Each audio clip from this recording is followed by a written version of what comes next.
어깨 운동 효율적으로 하고 계신가요? 과학적으로 증명된 효율적인 어깨 운동과 기존 어깨에 대한 지식과 다른 연구 결과를 오늘 준비하였습니다. 다른 헬스장에 가면 많은 남자들이 어깨 운동을 열심히 하고 있는 것을 볼 수 있습니다. 넓은 어깨는 많은 남자들이 원하는 몸 중 하나입니다. 여성이 남자를 볼 때 어깨를 많이 보기 때문이죠.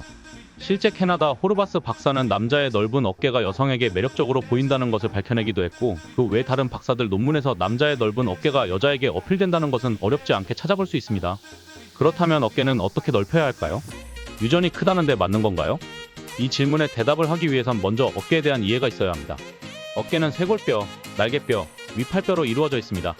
어깨가 유전이라는 말은 쇄골뼈 때문에 나온 말입니다. 뼈만 봤을 때 쇄골뼈는 복장뼈와 연결되어 있어 쇄골뼈가 길면 어깨 넓이가 넓을 수밖에 없습니다. 서양인들이 대체로 동양인들에 비해 넓은 어깨를 가진 이유가 이 때문이죠. 몇몇 인터넷 자료에서 쇄골뼈는 성별, 나이, 키에 따른 영향만 있을 뿐 인종별로 차이가 없다는 자료를 볼 수 있는데, 이는 큰 의미가 없는 자료입니다. 인종별 평균 키가 다르기 때문이지요. 실제 어깨 넓이를 비교할 때 넓다, 좁다라고 판단하지 키에 비해선 넓은 편이네라고 생각하지 않습니다. 실제 아주대, 연세대 의과대학에서 발표한 논문에 따르면 한국인은 평균 쇄골뼈가 14.3cm였고 미국인은 15.2cm로 한쪽당 0.9cm 차이가 나는 것으로 밝혀졌습니다. 오른쪽, 왼쪽 어깨를 다 합치면 1.8cm로 어깨 넓이가 크게 차이나는 것을 확인할 수 있었습니다. 혹시 몰라 추가적으로 찾아본 카오르 박사 논문에서도 인종별 쇄골뼈의 길이가 다른 것을 한번 더 확인할 수 있었습니다. 서양인들에 비해 유전적으로 좁은 어깨 넓이를 가진 우리는 어떻게 해야 할까요? 바로 견갑골에 붙어있는 근육을 키워주고 어깨 근육을 극대화해야 합니다.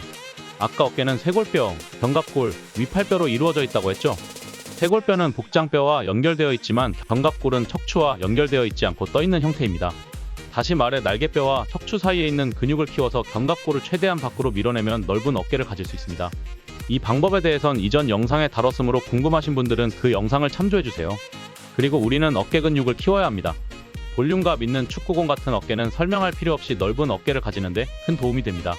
어깨 근육인 삼각근은 크게 세 가지로 전면, 측면, 후면으로 이루어져 있습니다. 시간이 많으면 여러 운동을 하는 게 좋겠지만 전문 운동선수가 아닌 우리들은 효율이 가장 좋은 운동을 하는 것이 좋습니다. 스위니 박사 논문에 따르면 전면 삼각근 최고의 운동은 덤벨 숄더 프레스입니다. 하지만 벤치프레스 등 프레스 종류의 운동을 하고 계신 분들이라면 생략하셔도 됩니다. 프레스 운동에 이미 전면 삼각근이 충분하게 개입되기 때문에 효율성 측면으로 볼 때 다른 부위 운동을 하시는 것이 좋습니다. 프레스류 운동을 안 하고 계신 분들은 덤벨 숄더 프레스를 하시면 됩니다. 가끔 덤벨 숄더 프레스와 바벨 숄더 프레스를 고민하는 분들이 있으신데 덤벨 숄더 프레스를 하시는 것이 좋습니다. 덤벨 프레스는 바벨 프레스보다 그립이 자유롭고 가동 범위가 넓어 운동에 효율적입니다. 2010년에 콜러 박사와 2013년 핀랜드 박사가 덤벨 프레스가 바벨 프레스보다 효과적인 것을 증명한 논문도 있습니다. 이제 측면 삼각근으로 가겠습니다. 측면 삼각근의 최고의 운동은 45도 인클라인 로우입니다. 정말 의외인 자료입니다. 보통 인클라인 로우는 후면 삼각근 운동으로 알고 있으니까요. 연구 결과에 따르면 대표적인 측면 삼각근 운동인 레터럴 레이즈 운동보다 더 높은 근전도를 보여주고 있습니다. 45도 인클라인 로우를 할 때도 가동 범위 때문에 바벨보다 덤벨을 쓰시는 것이 효율적입니다. 실험에서는 뉴트럴 그립이 아닌 프로네이티드 그립으로 하였으니 참고하시면 되겠습니다. 후면 삼각근의 최고의 운동은 시티드 리어 레터럴 레이즈입니다. 이 운동을 할 때 가장 큰 논쟁은 견갑 고정 유무입니다. 견갑을 고정하고 해야 한다와 고정하면 안 된다는 파로 크게 나뉘는데 대체로 견갑을 고정 안 하는 분들이 더 많았습니다. 승모근이 개입되어야 후면 삼각근의 가동 범위를 최대한 수축을 할 수 있기 때문이죠. 그러니 적당한 승모근 개입은 자연스러운 현상이니 크게 신경 안 쓰셔도 됩니다. 이제 최고의 운동 방법은 알겠는데 횟수는 어떻게 하면 될까요? 어깨 근육인 삼각근은 커뮤니티 사이트에서 흔히 지근과 속근의 비율이 5대5로 알려져 있습니다. 하지만 논문을 찾아본 결과는 조금 달랐습니다. 생명과학 계열에서 저명한 논문 저널인 엘스비어 논문에서 타입 1 지근의 비율은 약 57.5%, 타입 2 속근의 비율은 약 42.5%로 큰 차이가 났습니다. 타입 1 근육은 저중량 고반복이 좋고 타입 2 근육은 고중량 저반복이 좋습니다.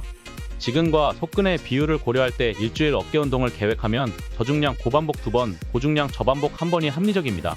이로써 우리는 이번 영상으로 어깨가 넓어지는 방법과 흔히 알고 있는 잘못된 개념, 어깨 부위별 최고의 운동, 세트 횟수 총 4가지에 대해 알게 되었습니다. 어깨는 견갑골 간격을 넓히거나 어깨 근육 삼각근을 키워서 넓힌다. 인종마다 쇄골의 길이가 달라 어깨 넓이가 다르고 지근과 속근이 배율도 5대5가 아니라 6대4에 가깝다. 전면 삼각근은 덤벨 숄더 프레스, 측면 삼각근은 45도 인클라인 로우, 후면 삼각근은 시티드 리어 레터럴 레이즈가 최고의 운동이다. 운동 강도의 경우 주 3일 기준, 저중량 고반복 2번, 고중량 저반복 1번이 합리적인 선택이다. 모두 합리적으로 운동하셔서 넓은 어깨를 가지시길 바라겠습니다.